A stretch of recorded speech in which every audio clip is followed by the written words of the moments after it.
Ms. Kathy, can you tell us a little bit about the Sequatchie Learning Experience and what it's all about? Yes, Sequatchie Learning Experience it's actually, we go in and it's a school for homeschoolers, but we do not replace the homeschoolers' education. We are there from K through 12.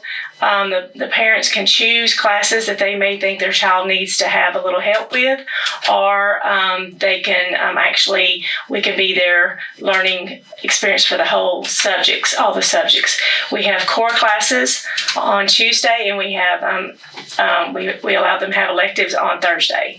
So we have experienced educators who are going to be educating each child, but we don't want to replace what the homeschool model is. We want to be able to enhance their learning and socialization in a classroom setting, field trips, just a lot of fun way to educate.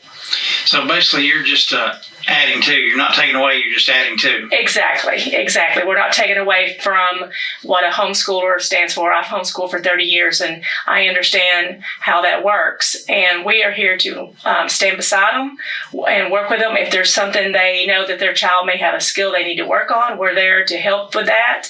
We're not a tutoring service, but we are educators who want to come up beside all homeschoolers. And it's just a great experience for the kids to be able to come in together, and also it gives the parents a break. They're the teachers and the parents. Well, what are some of the classes you're going to be offering? Okay, the core classes on Tuesday will be your typical core classes: English, math, science, and social studies for the kindergarten through 8th grade. And then high school is a little bit different. They can choose which ones they need, and of course it's going to be based on high school courses, like it may be American government, civics, algebra, or geometry. And then you have chemistry with labs, and then of course language arts with really teaching how that writing set goes, because a lot of even high school students in regular public schools, they don't get that on how to write a term paper, and they need to know that. And also we will have ACT prep too. Oh, awesome. Okay. To help the ones who are preparing for college or their future. So you're going to have quite a bit of classes. Yes. Now, how long are each class? I know that some of the students may take just a few classes and not take them all, but what's the length of each of these classes? On average, each class is like an hour and 10 minutes. That gives plenty of time for each student to get the education and the learning experience that they need. And then, of course, on Thursday, that's when our electives are, and then that we have drama class where we'll be actually learning improv, how to speak, public speaking, and actually doing skits, and then major dramas, which will enhance reading and be able to stand up and do public speaking. And then we have also art by Mary Lane, who actually owns the Crafty Canary. She'll be teaching art and art history. It's not just drawing pictures. It goes into the depth of learning. Bible study will be by our pastor, Pastor Drew, and Benson, and it will be a non-denominational, but it will be education. We also will on that day have PE and health as well. Oh, well, it sounds like you got a well-rounded curriculum then. Yes. Now, I imagine y'all been planning this out for a while, huh? We have been working very hard, the three of us. We consider, administrative, actually about a month and a half is all. But we have worked hard. We've got everything. We've interviewed a lot of teachers. We got our list going. And we will be ready for fall. We always will start the first Tuesday after Labor Day. And then we'll have a big blowout fun day in August. That'll be on our Facebook page and on Instagram. And we'll also be posting it around. And that day will be lots of fun, bounce houses, food, and just fun day, but that'll be registration. And then followed by that will be right before school starts, we will have a teacher and student and parent meeting. So they can meet their teacher, talk to their teacher, get to know their teacher, because we want that personal relationship between the teacher and parent. Well, that's good, and they need to know that. And have you had, I know you haven't really advertised it yet, and that's much. I think you had an initial meeting about a week, a couple at weeks the ago. Cagle Community Center. We did speak there, and we'll be speaking at Fredonia Community Center at the end of the month. And then we plan on doing also the one in, I guess that's called Chapel. Lewis Chapel. Lewis Chapel, yeah. All right. Well, that sounds good, and I think there's a lot of children out there that, if nothing else, need just the extra help. Yes. And homeschoolers. I'm by no means I'm downplaying homeschooling, because that's an option for parents. Yes. And but in some cases they don't all get the to be around others as much as like a public school, not as many, and so maybe there's some things that they don't get to experience. Some of the, like you said, the writing, some because a lot of the schools I know, I focused in writing when I taught school, and because it was a love of mine, and I thought it was very important. Yes. For people, the communication skills, if nothing else. Yes, it is. And when people didn't do that, because when I taught, I also taught Chattanooga State. Yes. And when those students come, of course I taught developmental, and when they came to me, I thought, man. And now some of them came to me because of their score. They just didn't. They weren't good test takers. I'm not either. Yes. And so they just missed the score, but they were pretty decent writers. But then there were a lot of them that came to me that they just couldn't write, and you had to really take it through baby steps. Yes, and that's abroad on all learning, facilities, whether public school, private school, or homeschool. Everyone, and a homeschooler, we really work hard, and I do give them credit. These parents, most of them educators who come in, have lots of children, or whatever their reason is, and it costs a lot of money. People don't realize we spend out a lot of money for our children to be educated, and we spend a lot of time. But this does give them, a break to let someone else step in and do a few things with their children, and have that, aspect. Sometimes kids just want to. Even homeschool kids want to see what it feels like to take a lunchbox or eat in the cafeteria. And that's what we will be having lunch and stuff there. So it's that experience as well, and we making that bond, because we have a lot of people moving to Sequatchie County that don't know people yet. Now, we all have a good network as homeschoolers already here, and myself, I run a homeschool group that's got 65 families in it, and that's just one of many. And so we all really socialize a lot together, but this will give them that different aspect, and also help the parents with, some parents, all of us, math may not be our thing, and this will give them that, or English, or, science. Some may not want to buy the stuff to do chemistry labs. We can offer that. Well, and that's good. And it's talking about, you mentioned cost. I know there is a cost, because you can't do this for free, because you have a lot of things y'all got to do yourself and purchase. And so what's the cost for this? Okay, so it's for Tuesday if they take everything, we call that a full semester. It's going to be $5 for each per child for registration, which is reasonable, and $100 per month per child for the whole core, and then $100 for all the electives. So that would be, I know that sounds like a lot, $200 a month for each child, but that's everything. But then they can do a la carte, where they can choose classes. Say they don't need, they just want to do drama, or they want to do algebra, or they want to do math or something that build that skill. Then we have an a la carte for that too. Right, because I know some parents, for example, that maybe they're not good in math. Maybe they were good in English. Exactly. And they can teach English at home, but when it comes to the math or some other subjects, they're not. They just weren't that good in it. Yeah. That's everybody. Yeah, exactly. And even if you love math, say for example, and you're great, and you took all the courses all the way through calculus, trig, and even college calculus and stuff, that don't mean it's easy to teach it to your child. No. So this just, so whatever subject that is, if they want to do that, or if the parent just wants their child to be in the school setting, and it's not going to be really a typical sit down. They'll be up doing things in their classroom, moving around. We want it fun educating. So they're intrigued, and they're really focused in and pulled in. Well, and I know there was times in my class when I taught at the middle school that I would have I'd be going over something, and maybe the same student, they 2 or 3 times they say, I just don't understand. I finally look at somebody and say, explain that to them. Yes, in their own terms, in their own words, And so they would, so it made it better. Then they said, oh, I understand now. And because, because what's in your mind and what comes out your mouth are 2 different things. Yes, I've educated 3. I have grown children. I have one that has a master's now, and then is going further. And I have one son that, of course, college, and also got a trade. And now I have a 16-year-old.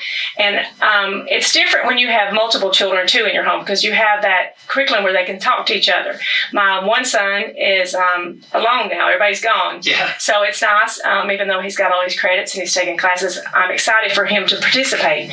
Also, we are offering where students who are high school, they have to have community service. So they can actually be an aid or a help in the classroom, and they give, for a classroom setting, and they can actually get that community service too. Well, that's good, and I know that they enjoy that. And I'm looking forward to this. I know, I think my granddaughter's going to be doing this and coming along because she is homeschooled, and she's looking forward to it. She takes Mary's art classes. Yes. And she has a blast with that. And Mary is wonderful. Mary is wonderful. Oh, yeah. She's very, very talented, and I really appreciate her. And I think this will be good. Like I say, it's not a tutoring service. It's actually help. It's actually education. Yeah, complete education. Actually, it's just that they can choose which ones they want to take, or all of them. Yeah, and it's not a babysitting service. So don't get the idea you're just going to, drop them off and then you later pick them up. I mean, you will drop them off and you will pick them up, but it's not a babysitting service. So don't look at it that way. They're going to actually be I won't say forced to learn, but they'll be taught. They'll be there. They'll be there in the classroom, and it will be very secure. We have a system where we will know. We're working on that right now. We got the forms for allergies and everything. Food and all other allergies. We want to know that, and also we'll have a system where we will only know who's picking the child up and who's dropping it off. That makes a big difference. So it will be all parents can feel secure and safe that they will be safe. Well, that's the thing nowadays. You just never know. And that's why, I hate it, because when I was growing up, we didn't need a school resource officer.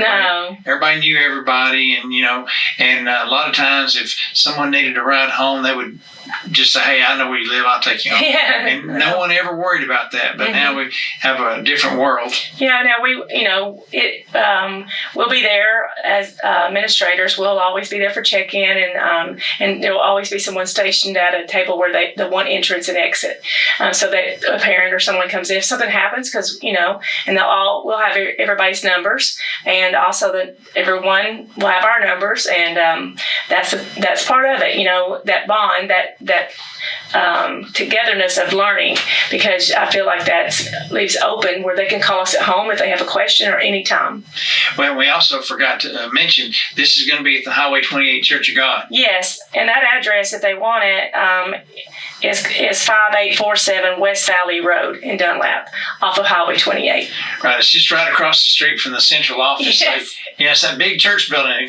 Yes. There, so you can't miss it. Yes. Well, I know this probably excites a lot of people, and I hope so. And I'm looking forward to your numbers. And have you thought about if your numbers really grew, what you would do next? Yes, we have thought about that, because we want, we hope that's our prayer and our hope. You never know, if we outgrow the building, there will always be someone. We'll figure out the next step. And it is a Christian environment, but no denomination. We will not, just because it's in our church, will not be. That is not something we will do, but we'll be loving and kind, and just a really fun, safe place to learn. And fun is a big emphasis. We want to make it fun still, and they come together and learn together. Well, that's good, and it's safe, and I'm sure some of these children may not know each other, so it might be a good learning experience where they can develop new friendships and everything, and work hard. I know that was always what I enjoyed. I used to get tickled. I made a young lady mad one time. She goes, "You're no longer my friend." I said, "Well, I do have adult friends." And I think that burst her bubble. She realized I actually had friends, but they weren't 12 years old. Yeah, exactly. Yeah. Well, we are. That's a good thing. There's a lot of us. Yeah, we may know each other's homeschools. It's just like public school. That don't mean we all know each other. And we have a lot of people moving here to Sequatchie County, so we want to bring them in and be able to bring them into our group and do things together. We by no means want anybody to think that we're anti-public school, because none of us are. Most of us have had our children in public school too, and we actually will be standing beside, and we have a lot of educators and people who are involved with the school system, and we actually stand beside them, and we support the school system. So we're not. I don't want people to think that just because we homeschool, right. we're against. We are not. That is not true. Well, if people actually knew, and I know there's a lot out there. I don't know how many, but I know there's a lot of homeschoolers out there. So it's more than you realize. Yes, we are at this point in the country where it's almost as many as there is public schools. It's getting pretty high. It's sort of surprising, since I started in 1995. There wasn't very many back then, but now there are lots of families. Well, and I know way back in the past, it used to be if parents got mad at their teachers, they'd say, "Well, I'm just going to homeschool," and they'd pull them out. But the homeschooling has changed over the years now, where there's curriculums. There's all kind of curriculums. I mean, it's not like you're just sitting at the desk or sitting on a table and saying, "All right, what's 1 + 1? What's it's not that anymore. It's a whole different ballgame with curriculums. And, you have a lot of state certifications sometimes, and it's not like you're just teaching them at home and then you're not worried about anything else, because you're still required by the state to do certain things. Exactly. And you have to test as well. Yes. So don't think you're going to get out of the testing, folks. Yeah, we have, there's several options with that. There's umbrella schools, and but you still have to register whether you have umbrella school or not with your local county school system. And we've got eyes on us everywhere. And we do have lots of curriculum, but what's nice, we can, if we are, say, we're learning science and there's something that we could go out in the woods and with that and, get tadpoles and start working, and with that, we do that. We have the ability to leave the classroom, and that makes it really nice. Right, and you don't always have that with the public schools, because they can't. Yeah, they can. It's hard, and but there are some that are coming up like that. A lot of the schools are starting to turn to some of that way of learning, but it is hard. It is hard, and I know it's hard on the teachers, because a lot of them probably would like to be out there doing that kind of thing and say, "Wait a minute, let's go outside." And it's hard when you have that many students and you're learning. I understand that.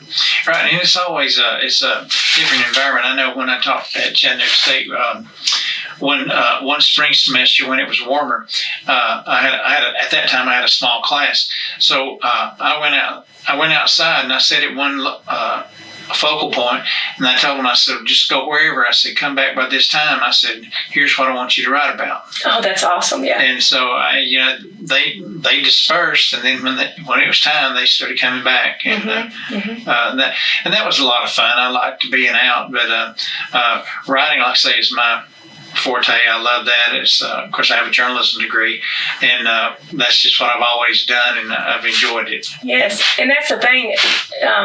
We want them to have that time there at the school too, to be able to expand their mind on what they want and what they do enjoy, and that's sort of the homeschool experience anyway.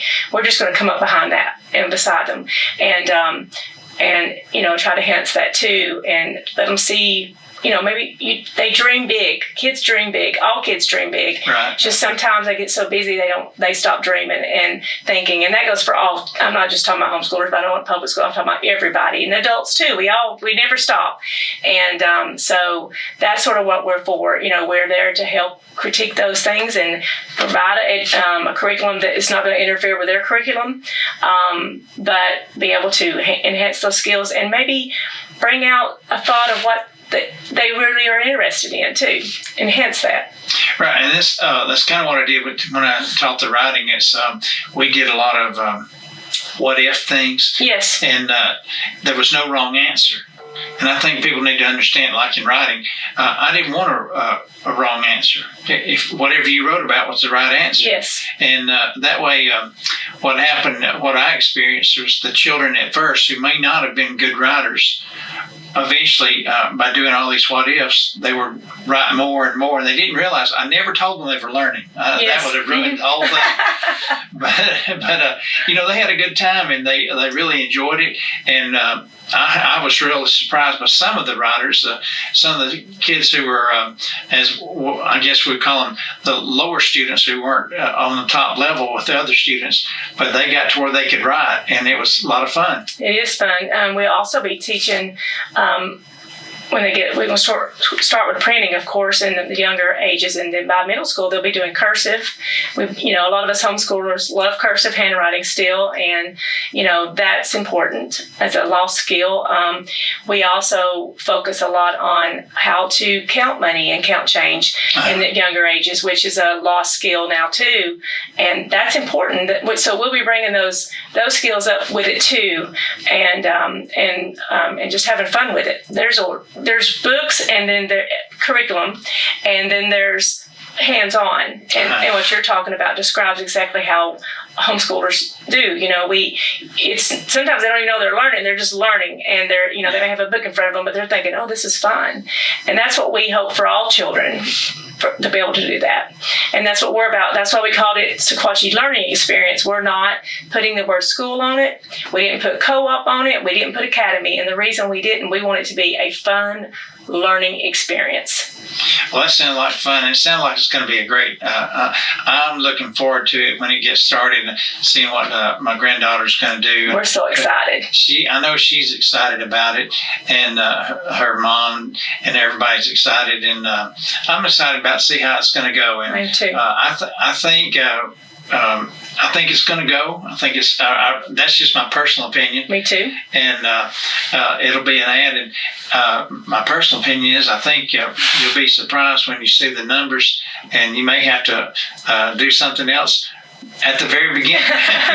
Well, that would be wonderful. That would, we would have to real quick move, but we do have those things. That's what we have, a really good team that we're working with, and we're working side by side. We're bringing the teachers in, and we are a team. Not just we got administration and no, we are a team, and we have one mind, one accord, and we just want it to be a fun experience and learning, and we have it set up where it won't be just, oh gosh, I learned that, so I don't need to go next year. No, it's grade based, so they can actually each year expand to the next grade and our level. We call them sort of levels in homeschool. We don't always use the word grade. Some people do.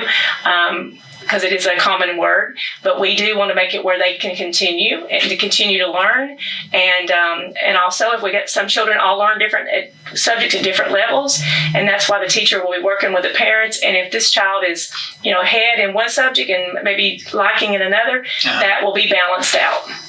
Well, and one thing I didn't mention or didn't ask you, you kind of alluded to it, on your teachers. Most of them are either former teachers. Yes. Or we have some that we have retired teachers. We have some that are actually just went through school and wanting the experience as a teacher because they've got their credentials. So yes, we have very experienced, and some of them that retire may not have continued license, but they have the experience. They taught for years, and now they just want to come up and beside us and teach, and they're excited to be able to teach again. So yes, very much experienced teachers and learners, and we will be looking for some volunteers if anyone wants to volunteer and come and just have for the day, and whether it's helping us cook the meals for the kids or sitting in a classroom and experiencing that is welcome. Just contact us and we'll set you right up. Because you may have a class that has more students and might need an assistant or somebody there to help. We have one already for the primary. That was automatically because that definitely needs an assistant, and that's K through second grade. And then the elementary, of course, is third through fifth, and then we have 6th through 8th is middle school, and then we have, of course, 9th through 12th is high school. And yes, that that is, a great thing to do, especially when we go a lot of field trips. Like the history teacher, who is a very educated teacher, and too as well. She when she's teaching with this government, for example, she's going to teach about what a board meeting is, but she's going to also take them there into a board meeting. So that's talk about voting, go to a voting precinct and learn what that's about. Yeah. So it's a lot of hands-on along with the curriculum. A lot of that has been overlooked. It used to be taught quite a bit, and then I know just from my experience, there's the state and sometimes the feds bring in all these other things you have to teach. You have to teach.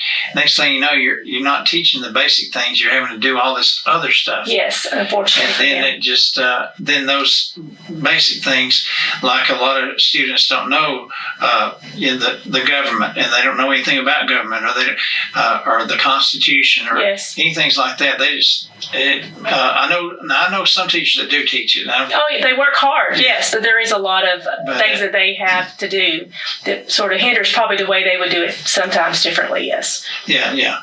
Well, it's about time for us to sign off on this and continue with our program. But what do you have a registration date for them? Yes. Well, that will be that's going to be the fun day. But we are looking at that. It will definitely be in August, and we will be pasting that. We have like I said, a Facebook and Instagram, and we will also put flyers around town, all through Sequatchie County, because we're trying to work with the teachers and everybody and get that on their schedule because of summer, and make sure we got the right date before we put it out there. But if they look us up on Facebook, a Sequatchie Learning Experience, and an Instagram as well. And also we post it on the Grapevine, and we'll also be posting it on the Inquirer on Facebook. All right, if you bring a flyer here, we can. Yes, and I'll give you one too. Yes, and so it will be posted, but it will be in August. But it's going to be a fun day of having fun and meeting teachers and everything. Well, good. I'm looking forward to it. I think it'll be great. Thank you so much. Well, thank you for being with us today, and we appreciate it. And that's Sequatchie Learning Center. That's Ms. Kathy Wilson. She'll have Drew Benson and Mary Lane helping her out. Yes. Looking forward to it. Like I say, not trying to take away from the public schools. Not at all. It's just extra for the homeschool students, and they're not trying to take away anything, just add to. So that's exactly. It's a good thing. We appreciate you, Miss Kathy. Thank you so much. You have a blessed day. You too. Hey everybody, this is Glenn Edison from Valley Views. We appreciate you watching our shows, and we would like for you to like, share, and follow us on Facebook, as well as like and subscribe to our YouTube page.